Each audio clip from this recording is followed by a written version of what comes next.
Betka, kvôli čomu sa dievča v tak mladom veku, ako si ty, rozhodne pre životnú premenu? Poďme na úplný začiatok.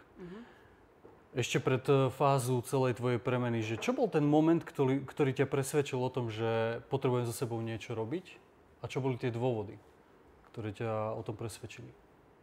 Začalo to pracovným vyťažením, kedy som mala v práci veľký stres.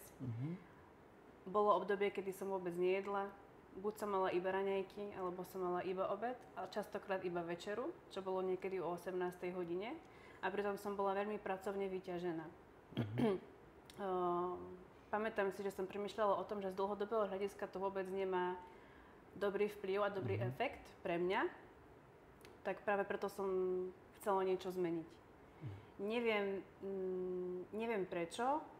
Ja som bola človek, ktorý hejtil fitness centra a celkovo zdravú výživu a všetko okolo toho. Ale potom prišiel moment, kedy pamätám si, že som išla autom z práce, bolo večer, asi nejako 10 hodín a z ničoho nič som si spomenula na tvoje meno. Proste v hlave Matúš Špírko. A vtedy pamätám, že som ešte aj lúskla. Bomba, že proste to je ono. A na druhý deň hneď som ti písala správu, že chcem ísť do premeny. A nezamýšľala som sa nad tým, že by som chcela schudnúť, alebo že by som chcela, nabrať nejaké svaly alebo niečo. Vôbec to nebolo o tom, skôr išlo o tú disciplínu. Aby ja som ráno vstala, naraňajkovala sa a vyštartovala do toho dňa, aby som mala plno energie a hlavne, aby som... Popravde som sa bála, že ma môj starý život dohná k nejakej chorobe. OK, takže v tak mladom veku v podstate aj ten strach bol motivátor a taký motor k tomu, aby si niečo zmenila. Áno, určite som sa bála. Ďalším dôvodom bolo to, že som fajčila vape cigarety. A ja keď som to fajčila, u mňa to bolo akože v kuse, vieš, tie vapky nesmrdia, takže to ideš doma, ideš v aute, ideš proste všade a proste je to nejaká chemikália, ktorú si dávaš do tela. A tým pádom ja som mala z toho strach, že čo to priniesie z dlhodobého hľadiska. Hej, čiže aj preto ja som sa chcela aj toho zbaviť, čo čiastočne aj vyšlo. A to bolo asi to, no. Ten životný štýl, ktorý som mala. Veľmi zle nastavený.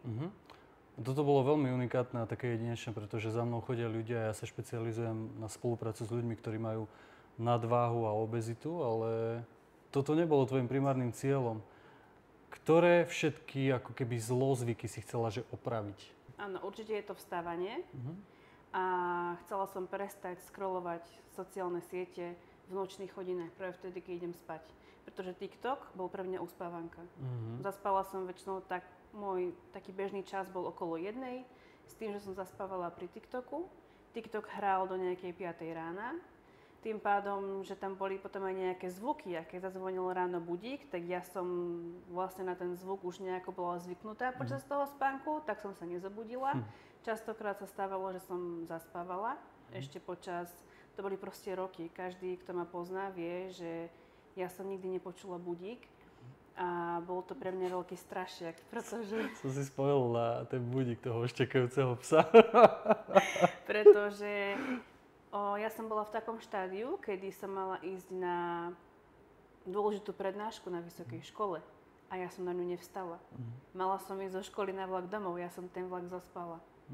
Vieš, takže určite bolo hlavne to, že tá disciplína v tom spánku a v tom vstávaní. Takže ty si tu neprišla s cieľom meniť postavu, ako možno množstvo ľudí, ale jednoducho ty si šla primárne po tých návykoch, po tej disciplíne, po životnom štýle. To boli tie veci, ktoré si chcela meniť. Áno, presne to bolo to.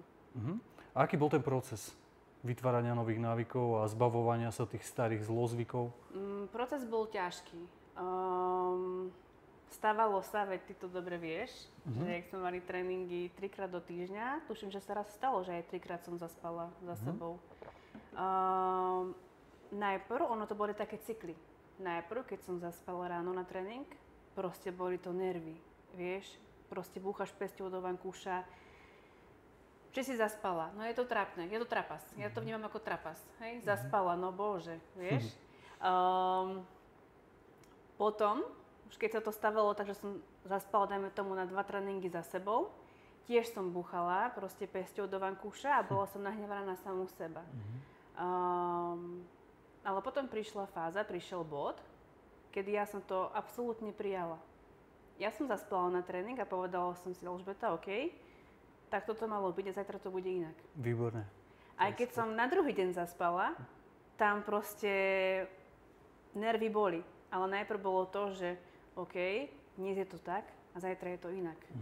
A začala som ako keby tie prešľapy príjmať a príjmať ich fakt, že s láskou. Že proste je to tak a tak toto malo byť.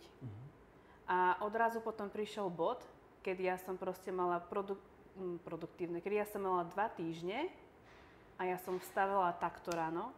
Vo fitku som bola 5 krát do týždňa a bol tam proste brutálny hype. Hej? Ale potom zrazu po čase opäť prišlo to, že som zaspala, ale povedala som si, dobre, dnes je to tak, zajtra je to inak. Ale viem, že nie je cesta mať na to nervy, alebo sa proste kvôli tomu utápať, pretože o tom to nie je. Tá krivka ide vždy hore a ide vždy dole. Ale tak toto podľa mňa ľudia aj vnímajú a veľmi sa bičujú za tie svoje zlyhania a pritom je to súčasť procesu, lebo presne na základe nejakého zlyhania niečo pochopíš o sebe, niečo sa naučíš a potom ďalej to vylepšíš, že to by mal byť ten proces. Áno. Ale ľudia očakávajú to, že vojdu do procesu a teraz sa nastavia nejak veci a oni všetko budú robiť tip-top hneď. Áno. Lenže tak toto nie je.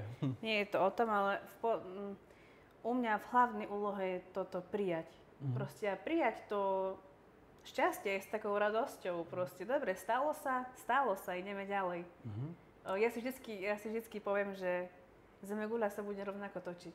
Či ja sa na to budem hnevať, alebo nie. Vieš, stále ja mám v hlave, ja sa dám v mojom mozgu, tak to vieš, ako máš to 0,5 na iPhone-och, tak ja dám 0,5 v mojej hlave a vidím zemeguľu a vidím, ako sa pomaly točí. A točí sa rovnako. Bez zmeny. OK. A teraz povedzme, že už si začala pracovať na tých veciach, nejako sa to vylepšovalo. Aký vplyv to malo na tvoj život? Na môj život toto malo obrovský vplyv. Od prvého momentu, kedy som prešla prach fitka, všetko sa zmenilo. Hej, lenže to nebolo tak, že si prekročila ten prach a stalo sa to ako keby samo od seba, ale je za tým tá sústavná, konzistentná práca, počas ktorej boli aj tie zlyhania, čo je úplne normálne, ale to treba zdôrazniť. Ale postupne sa to menilo k lepšiemu a teraz si povedzme konkrétne, že v ktorých oblastiach a ako sa to začalo meniť. Dobre, začnem najprv z tej podstatnej časti a to je vnútro nášho tela. My, ženy, máme menštruáciu. 90% žien má menštruáciu, ktorá je brutálne bolestivá, ktorá proste je neznesiteľná a tie krče sú strašné. Ďalších 10% žien má to, nazvime to šťastie. Dnes to už šťastím ako tak nenazývam, ale má to tak, že necítia žiadnu bolesť, ani ich to nejako nebolí, proste majú ako keby žili bežný život bez toho a pritom tú menštruáciu majú. A ja som bola z tých, kedy ja som mala veľmi silné krče menštruačné, proste bolo to strašné, pretože ja už týždeň pred menštruáciou už som začala mávať bolesti a to ovplyvnilo môj život. Napríklad, keď som niekam mala ísť, či je to dovolenka, alebo či sú to nejaké pracovné povinnosti, alebo či to bola napríklad v minulosti skúška v škole, hej. Častokrát sa stávalo, že som práve na skúšku prišla s tým, že v ten deň to na mňa prišlo a bolo to strašné, hej. Proste ja som mala tak menštruáciu, že musela som ísť až na pohotovosť, aby mi proste pichli niečo silnejšie a vtedy som vedela fungovať. Odkedy cvičím, toto sa rapidne zmenilo a toto by som odporúčala každej žene jednoducho nevyhľadávať teraz vo svete internetovom, na nás vybehuje z každej strany niečo. Nejaký doplnok výživy a práve aj práve ženské doplnky sú dosť populárne a dosť populárne sa teraz hovorí aj o menštruácii, že nejaké produkty, ktoré zmierňa bolesť alebo proste nejako to potlačia. Ja teraz tomuto hovorím nie, lebo fakt to cvičenie a tá strava dokáže veľmi silno ovplyvniť naše vnútro a ja dnes môžem povedať, že nemám absolútny problém s menštruáciou, čo je u mňa ako veľké plus, pretože fakt už patrím k tým 10% žien. Si sa premiestnila. Áno, ktoré s tým nemajú problém. A to som rád, že o tom hovoríš, lebo primárne tieto veci sledujú ženy a otvorí im to určite oči. Áno, je to tak, proste cvičením ty to dokážeš ovplyvniť, tú menštruáciu. Takže, a to som ani nečakala, že toto napríklad príde. Hej, že vôbec som nevedela, ale naozaj je to proste, tá veta si to, čo ješ, to je pravda. Si to vyskúšala na vlastnej koži. Áno. A že to má hlboký význam aj v tomto smere. Áno. Dobre, a čo? Ďalšou takou zmenou, tiež je to vnútorná zmena, je určite mentalita alebo psychika toho človeka. Že proste v tom fitku sa človek fakt psychicky formuje tým, že dvíha ťažké váhy, tým, že sa proste prekonáva, tak takisto takisto sa prekonáva aj tá hlava. Že posúvaš tie hranice. Áno, a človek viacej zvládne. A to dosť výrazne ovplyvnilo moje myslenie, čo sa týka napríklad pracovnej sféry. Dobrá, skús možno aj konkrétnejšie, že keď si porovnáš seba predtým a teraz, z hľadiska spôsobu myslenia, že možno v čom konkrétne si nejak limitujúco rozmýšľala a ako rozmýšľaš teraz nad tými vecami? Keď sa bavíme, dajme tomu, o pracovnej stránke. Tak napríklad predtým boli vždycky otázky, prečo nie. Teraz sú otázky, prečo áno. Napríklad, hej. Čo ja napríklad pracujem v sfére beauty, takže nechty. A predtým som sa stále dávala na tú koľaj jednoduchších vecí. Áno, to znamená, že čo najviac si veci zjednodušiť. Si hľadala skratky. Áno, hľadala som skratky.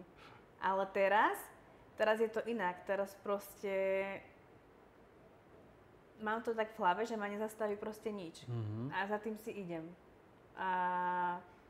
Takže sa cítiš mentálne silnejšia. Áno, prekonávať aj tieto prekážky v pracovnej sfére. Čiže určite. Môžeme povedať, že z toho procesu, ktorý sa deje, dajme tomu, že vo fitku a samozrejme trošku aj mimo, tak sa to pretavilo aj do tej pracovnej oblasti. Tá istá mentalita. Áno. Že si to, okay. Áno, a ešte aj to, že tým, že robím nechty a pilujem rukou, predtým dosť to bolo pre mňa, nie že ťažké, nepoviem, že ťažké, lebo ťažké to pre mňa nebolo, ale aktuálne, keď idem ráno do fitka na 6 a potom robím nechty, tak tie nechty sa robia tak. Proste to je nič. Pre moje ruky, pre môj chrbát, to je teraz veľmi jednoduché. A viem, že veľa žien v tejto oblasti, aj kaderníčky, kozmetičky majú s tým problém. Áno. Presne preto, že neposilujú to svalstvo a je potom veľká záťaž, častokrát to majú preťažené a potom klesá, dajme tomu aj tá produktivita, majú bolesti. Čiže z tvojho hľadiska a z tvojej skúsenosti im veľmi odporúčaš cvičenie. Určite, určite áno. Toto je alfa, omega, ak človek chce v tej robote aj prežiť. Hej? Dlhodobo. Áno. Presne tak. OK. Čo bola možno taká tvoja inšpirácia na tej ceste a motivácia, že ťa to dlhodobo držalo? Lebo veľa ľudí príde a chce výsledok za nejaké 2, 3, 4 mesiace a potom si predstavujú to, že majú všetko poriešené a je koniec a nemusia nič riešiť ďalej. Určite som takáto bola aj ja. Mám kopec fotiek, kedy som prišla z fitka, proste dala som tam tú ruku, to brucho a vrajím, už to tam je, už ja to tam vidím a pritom tam ešte nebolo nič, vieš. Ale ja by som povedala tak, že moja vlastná skúsenosť bola taká, že netlačiť na pilu. A ako náhle človek tlačí na pilu a do tých vecí proste ide, áno, z jednej časti ty, ak si za niečím ideš, tak proste musíš si za tým ísť. Ale netlačiť na tú pilu, pretože častokrát vtedy, keď najviac proste niečo chceš a proste tlačíš na to, ideš bomby a z každej strany sa zameriavaš na to, aby všetko bolo dokonalé, práve vtedy to nevyjde. Ale ak ten proces necháš plynúť, ak to necháš tak, ak si udržíš konzistentnosť a pravidelnosť a pustíš z hlavy, dajme tomu ten six-pack na bruchu, že chceš mať, tak príde to ešte skôr, ako ty sám tušíš, podľa mňa. Takže si to mala aj vo všeobecnosti, tak nielen pri tých návykoch, lebo tam bol tiež ten princíp. Áno. No, aj napríklad to, že tým, že ja som vôbec na to netlačila a nešla som si tú sekať postavu ani nič formovať. A tak zrazu proste po pol roku ja som pozrela do zrkadla a hovorím si, hopa, že proste tie ruky sú iné. Vieš? Ten proste chrbát, aj nohy, že je to iné. A je to brutál. Ako niekedy sa prichytím, hej, že tak si poviem, že dobre, že idem bomby proste, že chcem ešte viac. Ale potom si poviem, nie, že nechám to tak, ako to proste išlo, že nejdem sa na to zameriavať až tak úprene, napríklad na tú postavu, hej. Ale teraz si vystihla tú podstatu. Lebo presne by to malo byť o tom, že človek by sa mal hlavne zameriavať na proces. Čiže, tak ako vravíš, konzistentne, pravidelne a s láskou dookola vykonávať tie veci, ktoré ti robia dobre a pomáhajú na tej ceste. A všetko to vedľajšie, to znamená tie výsledky a nejaké benefity, ktoré z toho plynú, sú len ako taký bonus. Áno, presne. A toto je rozdiel presne medzi človekom, ktorý je úspešný. Ten sa pozerá na veci z dlhodobého hľadiska. Áno. To robíš aj ty, ja to vidím. A zase ľudia, ktorí sú neúspešní, tak veľakrát sú možno takí krátkozrakí v tom, že čo najskôr, čo najviac, čo najlepšie výsledky, ale nerozmýšľajú nad tým, čo bude ďalej. Áno, to máš tak, ako keď chceš rýchlo zarobiť nejaký peňaz. Tak to je presne to isté. Ty, ak ideš si potom rýchlo po tých peniazoch proste, tak rýchlo to aj padne. Ale ak proste to premyslíš a hlavne takú pokoru do toho dáš, tak... Nemá to pevné základy. Čiže toto tam chýba, že ťažké je to rýchlo nejak stavať, keď ešte ten základ nie je. Áno, presne tak. OK, pecka. Dobre, a keď si začala s celou tou premenou a menila si návyky, životný štýl, teraz môžem povedať, že vďaka tebe sú určite ďalší ľudia povzbudení, lebo zdieľaš tie veci, zverejňuješ to a motivuješ, inšpiruješ ďalších. Ako sa na to pozerá okolie, alebo aké možno majú ľudia na to názory, že si začala na sebe pracovať aj v tejto sfére?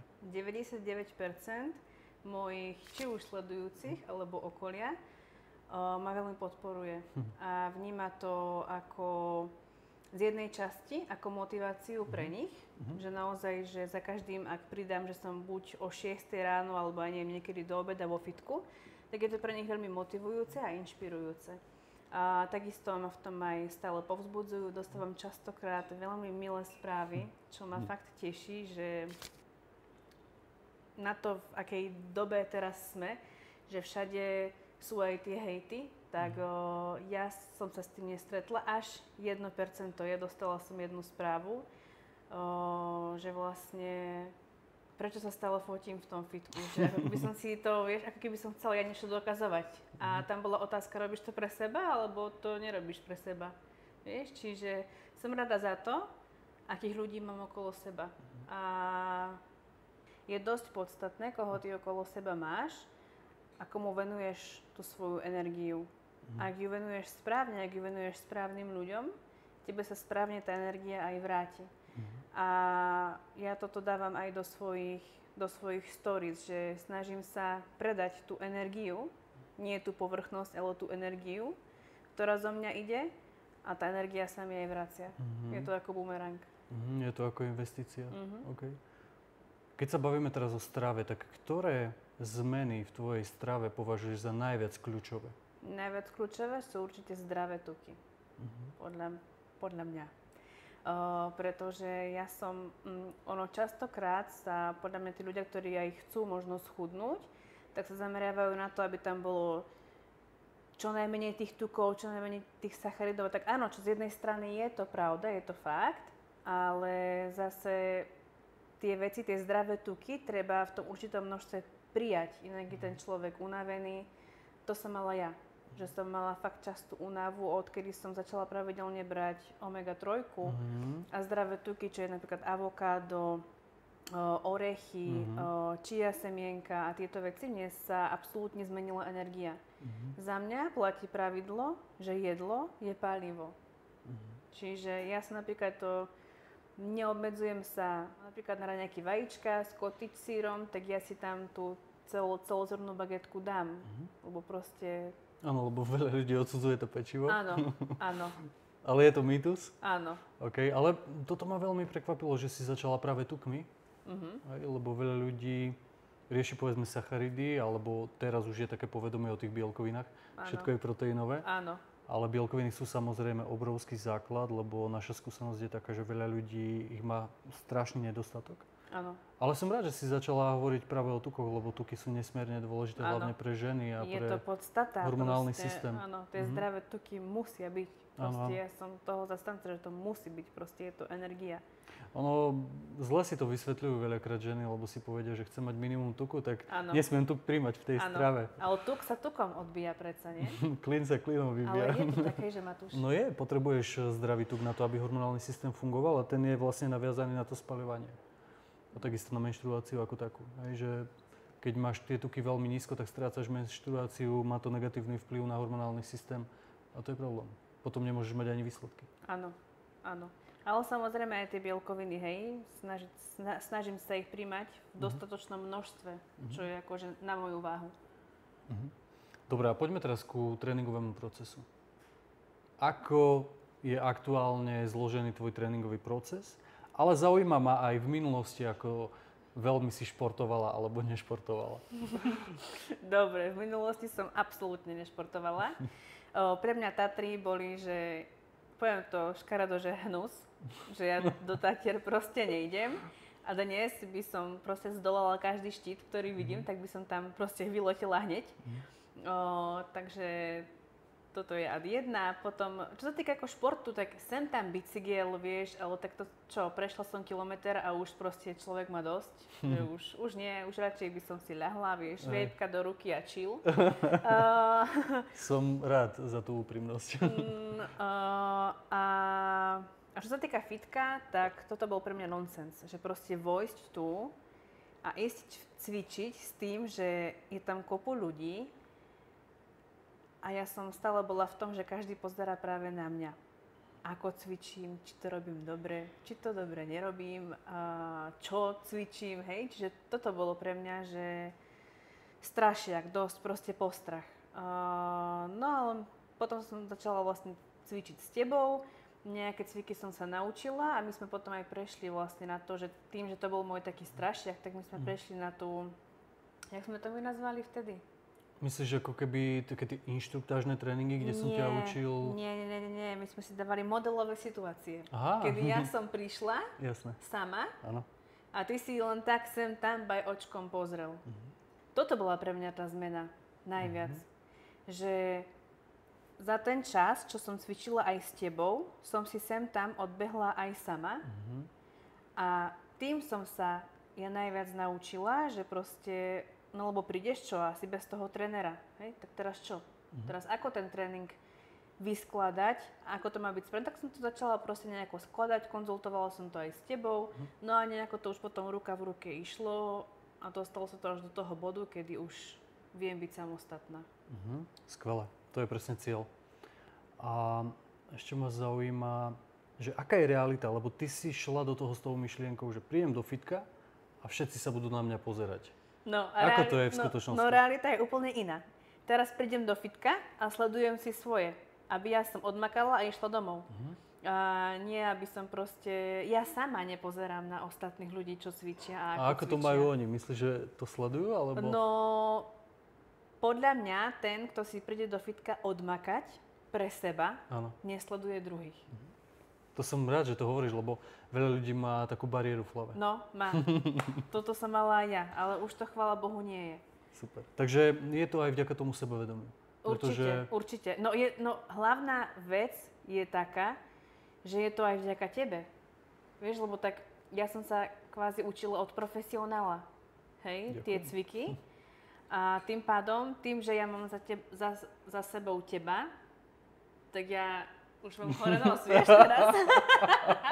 Ja už môžem ako čo tu stvárať v tom fitku. Takže ľuďom odporúčaš, ktorí majú možno také bariéry, aby sa naučili správne cvičiť? Áno, určite tréner na začiatku je za mňa alfa omega. Je to podstata.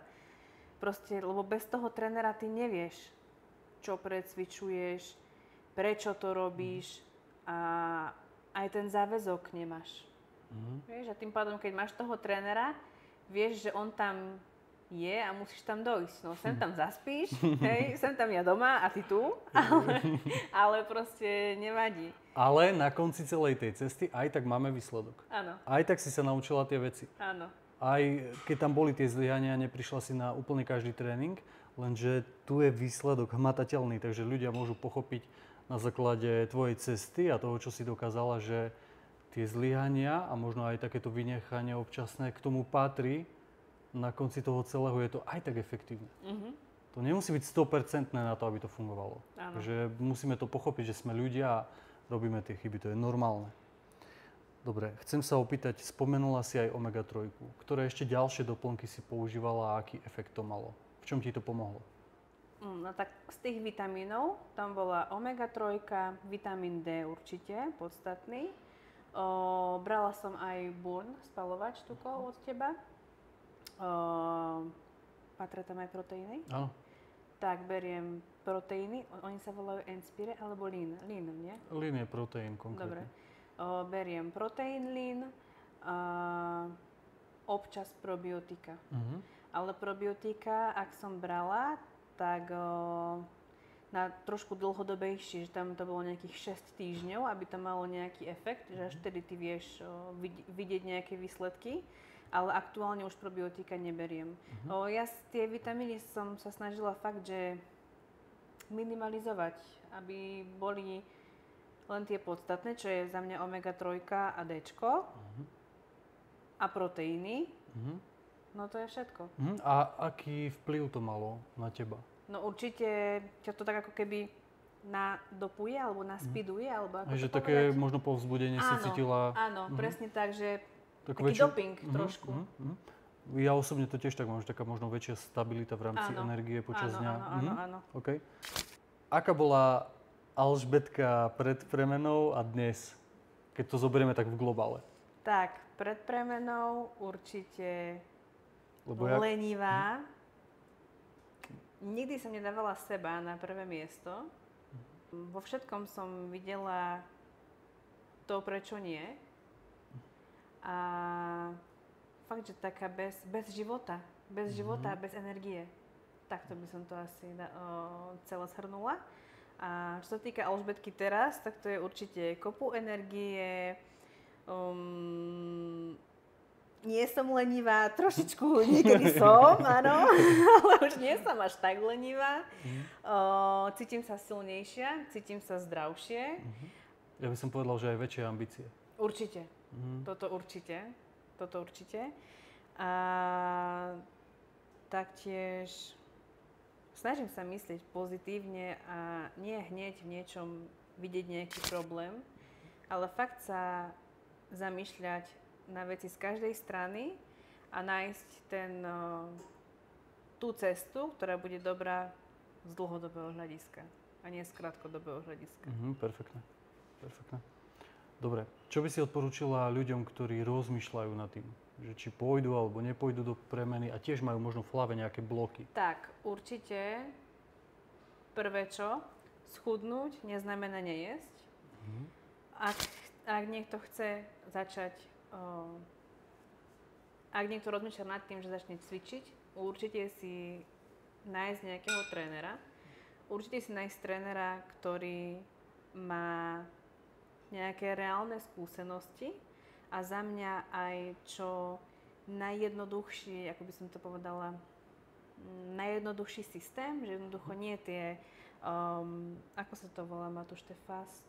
Aha, myslíš prerušované hľadovanie, intermittent fasting. Áno. Že neísť hneď možno do nejakých takých metód? Neísť proste do experimentov, do kadejakých detoxov, do proste, do vecí, ktoré sú možno veľmi komplikované na začiatok, nie? Áno, ale aj svojím spôsobom na sociálnych sieťach to môže byť hype, nejaký produkt, ktorý si unavený, toto ti dodá energiu. To nie je pravda. To nie je pravda. Keď si unavený a chceš energiu, vyspí sa a choď do fitka potom. Super, perfektne. Lenže to sa nikomu nechce, nie? Že to je ten problém. Áno. No a určite ten tréner je alfa, omega, ten tréner je proste kľúč. Ja to beriem ako investíciu. Je to investícia a investícia do seba. A nie lepšie investície, ako keď niekto investuje do samého seba a do svojho zdravia. Takže tak. Super. Pokračuješ ďalej. Teraz už máš pred sebou možno nejaké ďalšie výzvy. Chcem, aby si povedala aj o tom. Začala si aj s crossfitom. Áno, tým, že už mám čo to v tom fitku za sebou, tak potrebujem teraz znovu niečo prekonať a to je práve crossfit. Tam proste je tam tá výbušnosť, je tam to, že ten človek to dá proste zo seba von, ten adrenalín. A to je to, čo ja potrebujem. Takže vo fitku ostávam stále, silový tréning je podľa mňa základ, ale plus taká trošku iná štafeta je crossfit. Pozdravujeme aj Red Crew. Áno. Super. Keď si teraz tak premietneš celú tú premenu, akú si možno mala takú špeciálnu skúsenosť alebo niečo, čo bolo pre teba takým silným momentom a vie to inšpirovať a motivovať ďalších? Určite je to to, že ak niečo naozaj chceš a je to v hlbinách tvojej mysle, tvojej duše, tak si za tým choď. Pretože ja som išla za tým, že chcem naozaj ráno vstať a začať produktívny deň. Začala som to aplikovať do svojho života a brutálne ma to naplňa. A už je to spojené aj s tým cvičením. Už teraz sa dávam na tú cestu alebo fázu, kedy už to nie, že je o chudnutie, už si to o tom formovaní postaví. Už predsa, keď človek vyzerá lepšie, už znovu chceš viac. Čiže a už aj to fitko, to cvičenie pre mňa nie je také, že vieš, my keď sme začali, tak to bolo, že ako taká nejaká povinnosť, že proste no musíš tam ísť, tak vieš, tak zaplatila si toho trénera, tak teraz choď cvičiť. Vieš, a nebrala som to tak, že sama ja naozaj vnútorne chcem. Nie, lebo ja som chcela len skoro vstávať a dobre jesť, mať normálnu disciplínu. Ale teraz už sa to tak pretransformovalo, že ja keď nejdem do fitka 3 dní, mne je fakt, že ja sa necítim sa dobre. A ak tu prídem, odcvičím, mňa to naplní. Lebo je to to, čo proste ide z môjho naozaj vnútra, je to ten vnútorný hlas, ktorý podľa mňa nie každý počuje, alebo nie každý chce počuť. Lebo možno niekto, ten, komu to vnútri šepká, to proste ignoruje. A podľa mňa by si toto nemal ignorovať, lebo to, čo ti ide zvnútra, na tom by si mal pracovať a príjmať to a len tak sa ty posúvaš ďalej. A ešte jedna vec predsa, keď si o tom všetkom hovorila, tak mi tak úplne z toho vychádza, že ty si od začiatku vnímala disciplínu ako most k niečomu väčšiemu. Áno. K čomu? Že k čomu mala viesť tá disciplína? Čo si očakávala od toho celého? No, disciplína mala viesť k tomu, aby ja som viedla normálny život a aby ja som vôbec prežila. Chápeš? Lebo ak človek nie je, ak nemáš dobrý spánok, ak proste scrolluješ len internety, všetko do seba proste nasávaš, tie somariny doslova, proste dneska sú reelska aj o blbostiach a ešte do toho vejpuješ elektronickú cigaretu, no a máš 23 rokov, tak no nie je to dobré. A ja tou disciplínou som toto všetko chcela zrušiť, dať to proste preč. Nech ja ráno vstanem, idem do fitka, po fitku nech proste sú bomba raňajky, zdravé tuky, bielkoviny, sacharidy, všetko proste je vybombené. Ja si to vždy hovorím pred spaním. Idem spať, poviem si, že ráno je fitko a po fitku sú raňajky. Odmena. Vieš? Takže naranejkovať sa a ísť do toho dňa s tým, že ty si nohami na zemi a ideš. A nie, že váháš a hlavne, že máš to premyslené. Ako bude ten tvoj deň vyzerať.